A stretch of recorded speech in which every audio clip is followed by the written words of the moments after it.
Hak Sanayici ve İş Adamları Derneği Haksiyat Ankara Kızılcahamam 5. Üyeler Buluşması Sonuç Bildirgesi. Bismillahirrahmanirrahim. Hak Sanayici ve İş Adamları Derneği Haksiyat olarak Ankara Kızılcahamam'da düzenlediğimiz 5. Üyeler Buluşmasında Genel Başkanımız, Yönetim Kurulu üyelerimiz, 9 şube başkanımız, 18 şube temsilcimiz ve 300 üyemizin yanı sıra yurt içinden ve yurt dışından iş adamlarının katılımıyla bir istişare toplantısı gerçekleştirdik. Programımızda ülke ekonomisine katkı sağlayacak katma değerli ürünlerin üretiminin devam ettirilmesi, ihraç ürünlerinin çeşitlendirilmesi, yeni ekonomik pazarların bulunması ve bu pazarlarda ticaret yapılması, küresel ekonominin zorluklarına karşı üyelerimizin bilinçlendirilmesi ve ekonomik krizlerde ticaretin yönünün belirlenmesi konularında çalışmalar yapılması, işletmelerimizde Ar-Ge ve inovasyon çalışmalarına kesintisiz devam edilmesi, ticarette güven, dürüstlük ve ticari ahlak ilkelerinin ön plana çıkarılması ve bu değerlerin yaşatılması, aynı sektördeki üyelerimizin kendi aralarında ticareti geliştirebileceği sektörel toplantıların sürdürülmesi, işbirliği ve güç birliği çalışmaların daha da güçlendirilerek devam ettirilmesi, geleceğimiz olan genç iş insanları için genç haksiyat örgütlenmesinin yapılandırılması, güçlendirilmesi ve vizyoner bir gençlik yetiştirilmesine önem verilmesi, üyelerimizin daha çok yatırım yaparak katma değerli ürünler üreterek üretim, ihracat ve istihdam ekseninde çalışmalarının sürdürülmelerinin sağlanması kararlaştırılmıştır. İstişare toplantıların neticesinde küresel ekonomik krizlerinin olumsuz etkilerinin Türkiye ekonomisinde de gözlemliyoruz. Siyasi kriz yaşadığımız ülkelerle krizlerin aşılması yönündeki son yıllarda atılan adımları olumlu karşılıyoruz. Önümüzdeki dönemde bu adımların olumlu yansımalarının görülmesi ve Türkiye ekonomisine katkı sağlamasını ümit ediyoruz.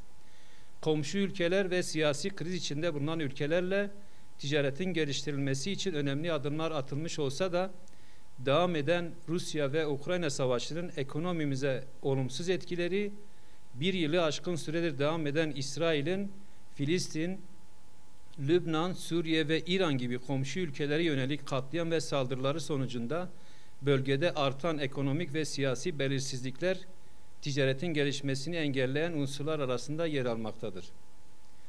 Soykırımcı İsrail'in Amerika ve batılı ülkeler tarafından desteklenerek Orta Doğu'yu adeta bir kan gölüne çevirmesi, bölgede istikrarlı ticaret yapmayı zorlaştıran en büyük engel olarak görülmektedir.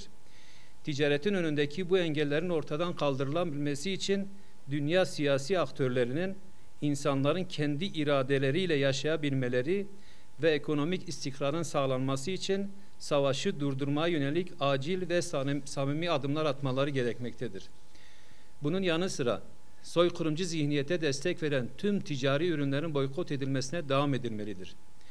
Türkiye'ye yurt dışından ticari faaliyetler için gelmek isteyen yabancıların vize almaları önündeki engeller ivedilikle kaldırılmalıdır. Enflasyonun düşüş eğiliminde olduğu bu dönemde hükümet başta olmak üzere tüm kamu kurum ve kuruluşlarında tasarruf tedbirlerin denetlenerek sürdürülmesi önem arz etmektedir.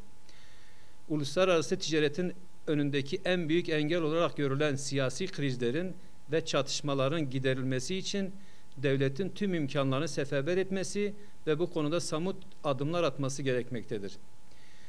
Bu yılki istişare toplantılarında başarılı iş insanlarının deneyimleri, öngörüleri ve yaşanmış hayat hikayelerinin paylaşıldığı oturumlar büyük bir coşku ve ilgiyle karşılandı. Bu başarılı iş insanlarının hayat hikayelerinin üyelerimizin üzerinde önümüzdeki yıllarda olumlu yansımaları olacağına inancımız tamdır. Dünyanın gelişmiş ülkeleri de dahil olmak üzere birçok ülke kalifiye ve kalifiyesiz eleman bulma sorunuyla karşı karşıya kalmaktadır. Çalışan bulamayan pek çok sektör küçülme ya da kapanma riskiyle karşı karşıya kalmaktadır. Bu sorunun ülkemize de görülmeye başlaması üretimden tüketime yönelme riskini doğurabilir. Bu nedenle hükümetin bu sorunu kalıcı adımlarla çözmek için projeler geliştirmesi ve mesleki ve teknik liseleri daha cazip hale getirecek adımlar atması elzemdir. Haksiyat olarak özellikle son yıllarda çok ciddi kazanımlar elde ettik. Türkiye genelinde şube sayılarımızı ve temsilciliklerimizi artırarak üye sayımızı her geçen gün yükseltiyoruz. Ülke ekonomisine katkıda bulunan sanayici ve iş insanları olarak on binlerce kişiye istihdam sağlamaya devam ediyoruz. Çin'den Afganistan'a, Fas'tan Mısır'a, Ürdün'den Irak'a, Polonya'dan İtalya'ya, Almanya'dan Belçika'ya, Türkiye'den kıtalar arası ticaretle Güney Amerika ülkelerine uzanan geniş bir coğrafyada faaliyetlerimizi sürdürüyoruz. Kısacası Asya'dan Afrika'ya, Avrupa'dan Amerika kıtasına kadar her bölgece ihracatı artırarak ticaretimizi sürekli geliştirmeye kararlıyız. Bu ticari faaliyetlerimizle Türkiye ekonomisine önemli katkılarda bulunduğumuzun bilinciyle daha büyük hedeflere doğru hız kesmeden ilerlemeye devam edeceğiz. Bu bilinçle bu yıl 5.sini düzenlediğimiz Haksiyat programımızın sloganını güçlü bağlar, büyük başarılar olarak belirledik.